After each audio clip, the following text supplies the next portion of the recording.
What is up, YouTube? It's Montana back with another episode of Sawyer's Garage.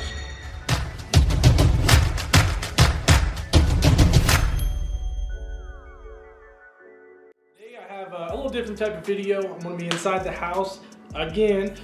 Today we're actually going to be looking at and installing an air purifier for my house. Alright, so the product that I'm going to be installing today is called the Iwave R residential air cleaner by New Calgon. New Calgon makes a ton of products in the HVAC industry, and this Iwave has great reviews, and I'm excited to try it out. The beauty of this Iwave is, unlike some of the other air purification systems where they use a ultraviolet bulb that burns out after a couple years and you have to replace them and they're pretty expensive, this is absolutely zero maintenance.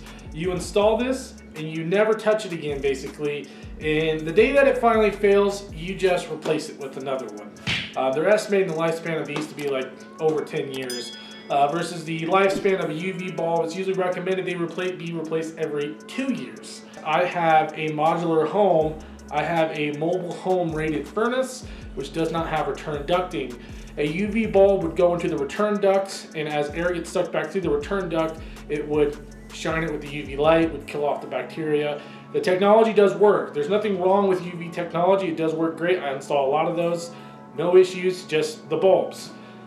No maintenance. The other issue I have is size. Without return ducts, I don't really have a good place to put anything. So this right here should be the perfect solution for me. Should fit inside my furnace, and I will show you how I plan on doing that. All right, here it is.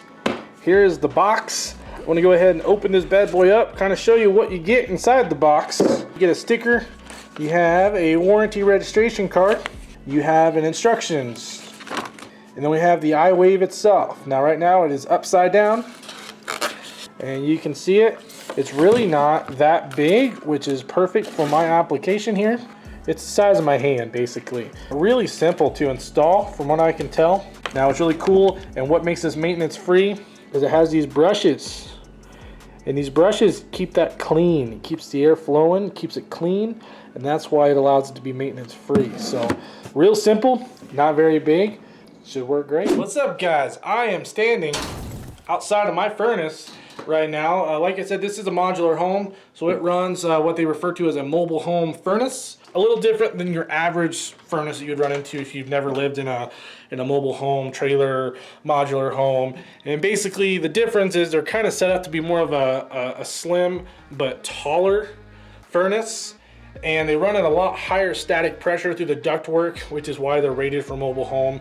Anyways, if you've ever lived in one, then you've probably seen one very similar to this. This one here happens to be an Innertherm. And this door is just gonna come sliding right out. Also on yours, this is normally where your air filters would be. Whoever modified this got real creative and decided they were just gonna put my air filters in the door. This right here is the inside of the furnace. This is what you're gonna be able to see. Most mobile home furnaces are gonna look very similar to that. You're gonna have your gas valve down here at the bottom, and you're gonna have an inducer motor, which is sucking the exhaust gases out, usually somewhere in this vicinity. You'll see it kind of runs up in a tube, makes its way to the exhaust flue that exits the house. This big silver thing right here is the blower motor. You can see the motor itself is chilling there on the side of the blower assembly there. And then on this one, I had to replace the capacitor, which is why it's mounted here. It's normally mounted where that round thing is right there. That's basically a strap to hold the original capacitor. The new one was more of an oval, and so I said, I'm just going to put it right here because it works just fine. So on this Iwave, there's a couple different ways you can mount this bad boy. They were nice enough. They included two really strong magnets on the back, so you can actually just stick it right there. Maybe not right there, but you can stick it on anything metal. Now the key with this is you have to get the airflow correct. And you can see it gives you an arrow, and it's this airflow direction. So basically airflow as it's getting sucked into the furnace needs to go past it in that manner. you wouldn't want to stick it to where the airflow is trying to blow this way. So in this particular furnace, up here to where the door can close will be just fine. As far as mounting it, they made it stupid easy. Now I could still come in here with the screw. They have 2 tabs right there. And then, 3 tabs. There's right there. Now you might be seeing, oh, there's 3 tabs here. What's the deal with that? Well, if you had a normal duct system, you could just cut your round hole. You could set this into it and then screw into those tabs. In my setup, it's not gonna work that way. Not a big deal. All right, so in these clips, I'm gonna show you how I wire it up.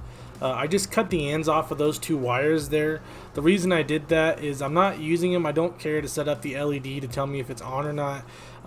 And that way I don't have to worry about any wires like touching each other. I don't think it matters at all, but I went ahead and cut them flush so there's no bare wires sticking out. And I used 2 blue wire nuts just to cap those ends off. Right now I'm taking the ground wire and I'm stripping it back. You'll see I actually fold the wire in half before I put it into my terminal there, my end terminal that I'm going to crimp on. And the reason I do that is because that end terminal was technically too large for that wire, but sometimes it's kind of a bit of a hack. If you strip off more wire than what you need, you can fold it over and basically make it thicker wire there at the end. So I go ahead and do that. Next I'm going to take my power wire, or my neutral wire, sorry, and I'm going to strip it back a little bit as well. I had a little bit of issues with my wire strippers on this one. It kind of didn't want to take it off very clean, but it did strip it back just fine in the end. And I do the same to the black wire, which is the power wire. And basically I just kind of take all the frayed ends and try to twist them righty-tighty, because that's the way that I'm going to install them into the wire nuts. Alright, so I'm going to go ahead and grab my R wire, which is red. That's the way it's supposed to be. Typically, if it's wired correctly, R will be red, W will be white, G will be green, yellow will be Y. The only one that doesn't have a color, I suppose, that matches the first letter of the name would be the common wire, which if it's wired up correctly, at least the way that we do it here, it would be a blue wire. So right now what I'm doing is I'm taking my black wire from the Iwave and I just wire nutted it into my R wire, which is red. And now I'm going to find my white wire and I need to connect this to the common side, which would be blue. Now you are seeing a red wire inside of that wire nut. Ignore that per se. The reason that one wire is red is because that's coming from my AC condenser. Its wire has to go from Y to C, which would be common as well. And the way you can distinguish your thermostat wires from your outdoor condenser wires is typically your outdoor condenser wires is just a 2-wire, whereas my thermostat connections are going to be a 4 to 5 plus wire connection. Now I'm hooking up my ground. I'm just going to go real simple with it. I'm just going to hook it up right there to that screw that holds that panel on. Not a big deal. If I ever need to pull that panel off, it's super easy to put that ground back together and it will work just fine. And so now I have finished wiring it up.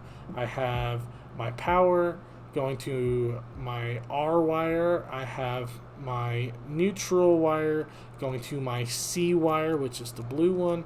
I actually just powered it on here. You see it turns on. It does work. So I did go ahead and decide I was going to mount it here on the side. All I did was just take a razor knife and just cut just that section of insulation out. It was real easy, honestly. It gave me no troubles, and I was able to get that in there. I did go ahead, as you saw, and I wired it up. I'm going to show you the thermostat real quick, tell you what settings you need to use for it, and I'll be right back. What's up, guys? Me and thermostat are hanging out. I'm just going to show you real quick basically the settings you want to leave this on.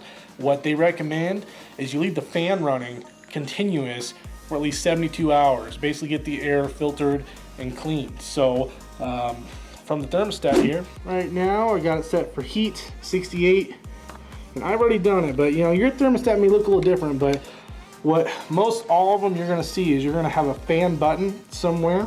You're gonna have typically two options with fan. You're gonna have fan on or fan auto. You guys see that? Fan on, fan auto. So what you wanna do is you wanna turn it to fan on. And as long as your thermostat has enough wires and your furnace is capable, it will kick on the furnace fan and keep that furnace fan running no matter what. Basically, if a call for heat comes on, it'll go ahead and it heats the house up like normal. But normally when the fan would kick off, it does not. It just stays running. But your house still heats and cools the same. So it's not going to affect your temperature at all. So real simple, turn the fan on, let it roll, let it do its thing.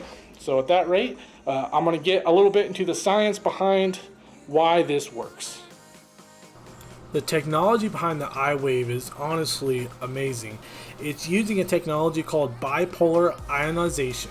And what that means is the Iwave actually produces positively and negatively charged ions. And when the furnace is running and the fan is running, it actually releases those into the air through your supply vents. Now, the beauty of this technology is because they're positively and negatively charged, they actually will attach themselves to the pollutants in the air. As you can see from the diagram here, we got allergens, dust, smoke, mold, viruses. This has been proven to kill COVID-19.